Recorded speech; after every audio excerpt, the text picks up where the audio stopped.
Isipin niyo to, habang patuloy ang ika-6 na linggo ng matinding labanan sa pagitan ng US-Israel coalition at Iran, biglang naglabas ulit si President Donald Trump ng matapang na babala sa Truth Social noong April 4, 2026. Sabi niya, "Remember when I gave Iran 10 days to make a deal or open up the Hormuz Strait? Time is running out, 48 hours before all hell will rain down on them. Glory be to God." Grabe diba? 48 oras na lang bago posibleng magsimula ang malalakas na strikes sa power plants, oil facilities, at iba pang critical infrastructure ng Iran. Bakit ganito kalaki ang pressure? Dahil ang Strait of Hormuz ay parang ugat ng mundo sa langis, halos 20% ng global oil supply ang dumadaan doon. Dahil sa restriksyon ng Iran, tumataas ang presyo ng gasolina sa buong mundo, pati na rito sa Pilipinas na sobrang apektado sa imported fuel. Pero habang naghihintay ang mundo sa deadline na to, may mas nakaka-heart-pounding na nangyari sa loob mismo ng Iran. Confirmed na ng US officials, noong April 3, pinabagsak ng Iranian air defenses ang isang US F-15E Strike Eagle fighter jet sa southwestern Iran, partikular sa lugar ng Shahar Mahal and Bakhtiari Province, isang malayong mountainous area.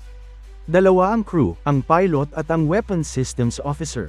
Una, matagumpay na na-rescue ng US Special Forces gamit ang helicopters at air support ang unang crew member.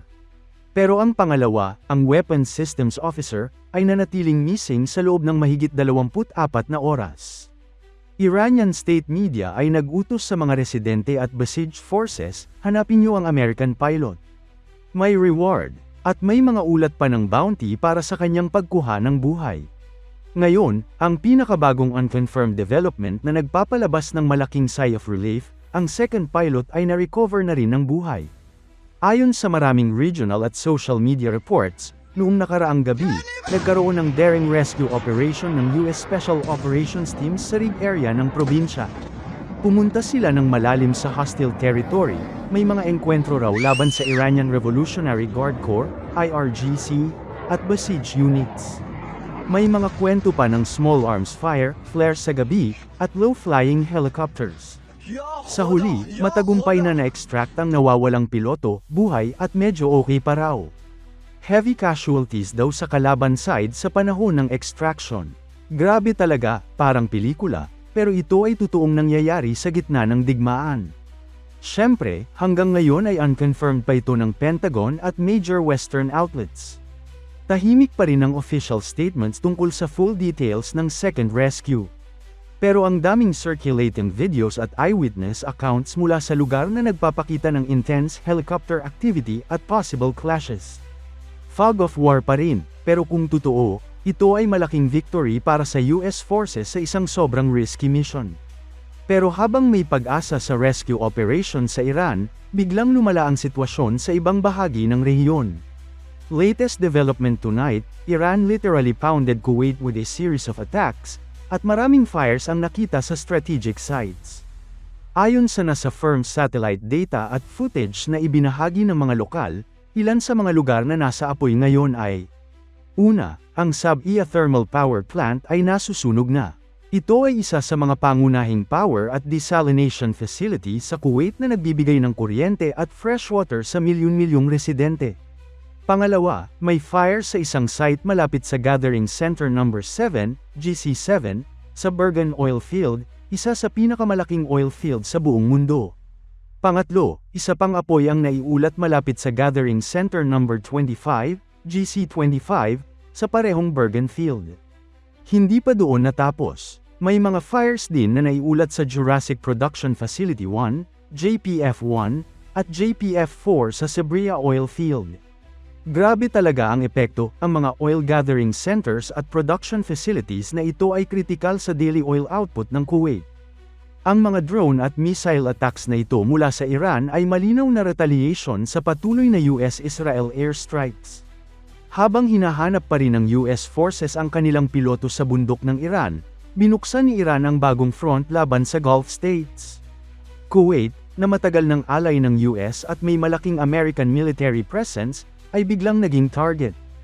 Isipin niyo ang consequences, kung magtatagal ang mga fires na ito, maaaring mabawasan ang oil production ng Kuwait, na lalong magpapataas sa global oil prices. Dagdag pa rito, ang desalination plants na nasira ay nagbibigay ng karamihan sa drinking water sa Gulf region.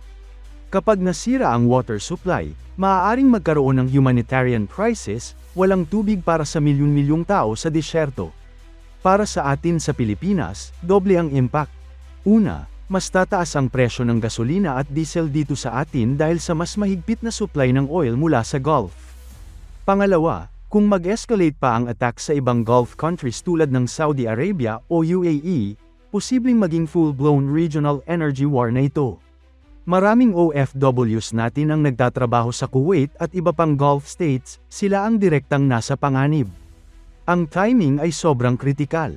Habang binibigyan ni Trump ng 48 oras ang Iran, sumasagot naman si Iran sa pamamagitan ng pag-atake sa ekonomiya ng mga kaalyado ng Amerika.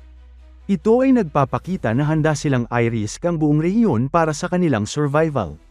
Ang fog of war ay lalong lumalapat.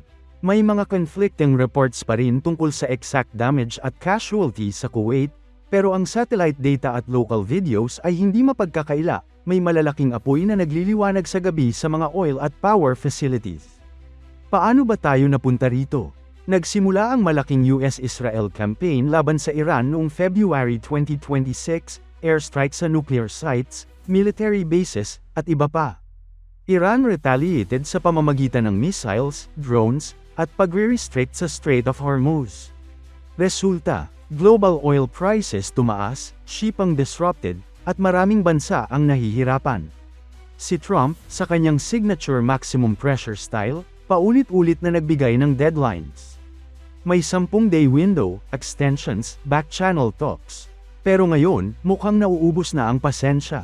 Sabi niya, kung walang deal o walang pagbubukas ng strait, magsisimula ang all hell, posibleng pagbomba sa energy infrastructure. Sa kabilang banda, Iran ay defiant.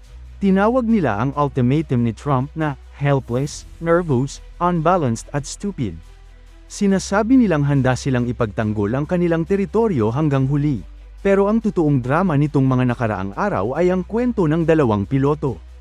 Isipin niyo ang kanilang pamilya, nag-aalala, nagdadasal, habang nasa malamig na bundok, sa gitna ng kaaway na bansa, ang kanilang mahal sa buhay. Salamat sa tapang ng US Special Forces na nanganganib ang buhay para isave ang kanilang kasama. Ito ay nagpapaalala sa atin kung gaano kabigat ang presyo ng digmaan. Build-up intensity. Mga kababayan, nasa kritikal na punto tayo.